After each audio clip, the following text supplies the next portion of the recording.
حضرت عبدالرحمن بن عوف رضی اللہ تعالیٰ عنہ عظیم صحابی رسول ہیں، کہتے ہیں ہمارا تعلق سرکار کی ذات کے ساتھ ایسا تھا کہ ہم یہ چاہتے تھے کہ ہم ہر ٹائم اپنی زندگی کا ہر لمحہ سرکار کی بارگاہ کے اندر گزار دیں، ہم سرکار سے کبھی جدا نہ ہو۔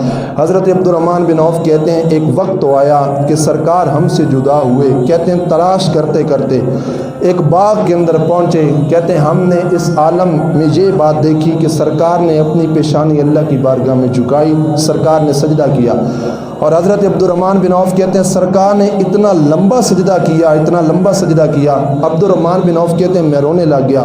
کیوں؟ کہتے ہیں میں ڈر گیا کہیں اللہ کے رسول صلی اللہ علیہ وسلم کی جسم مقدس سے روح تو نہیں پرواز کر گئی۔ کہتے ہیں رونے لگ گیا نا، تو سرکار نے کافی دیر کے بعد جب اپنی پیشانی کو سجدے سے اٹھایا نا، تو سرکار نے پوچھا، فرمایا وہ عبدالرحمن بن عوف کیوں روتا ہے؟ حضرت عبدالرحمن بن عوف نے کہا یا رسول اللہ میں ڈر گیا تھا، آپ نے اتنا بڑا سجدہ کیا، آپ تھوڑی سی توجہ اس بات پہ کیجیے گا۔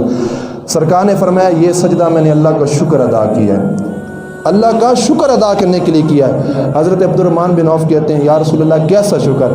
سرکار کہتے ہیں جبریل میرے پاس خبر لے کے آئے، اے اللہ کے رسول اگر آپ کی امت میں سے عقیدت و محبت کے ساتھ جو آپ کی ذات پر ایک مرتبہ درود و سلام پڑھے گا، اللہ اس بندے مومن پہ 10 رحمتوں کا نزول فرمائے گا، اس بندے مومن کے 10 گناہ معاف فرمائے گا، 10 درجے بلند فرمائے گا۔ اچھا درود کس نے پڑھنا ہے؟ ہم نے پڑھنا ہے، ہم امتی ہیں۔ اگر ہم ایک مرتبہ درود پڑھیں گے ہمارے 10 درجے بلند ہوں گے، 10 گناہ معاف ہوں گے۔ اور ہماری خاطر سجدہ شکر کون ادا کر رہے ہیں؟ امام الانبیاء صلی اللہ علیہ وسلم۔ اور ہمارے لیے یہ فرضی نماز کا سجدہ اتنا بھاری پڑ جاتا ہے کہ ہو سکتا ہے کہ ہم پتہ نہیں 3 مرتبہ سبحان ربی الاعلی بھی پڑھتے ہیں کہ نہیں پڑھتے، ہم اپنی پیشانی کو اٹھا لیتے ہیں۔ کیوں؟ پھر سرکار نے سجدہ کیا امت کی خاطر اور رب کا شکر ادا کیا کہ یا اللہ تیرا شکر ہے تو نے یہ انعام میری امت کو عطا فرمایا۔ درود ہم نے پڑھنا ہے، ہماری خاطر سجدوں کو طویل سرکار کر رہے ہیں۔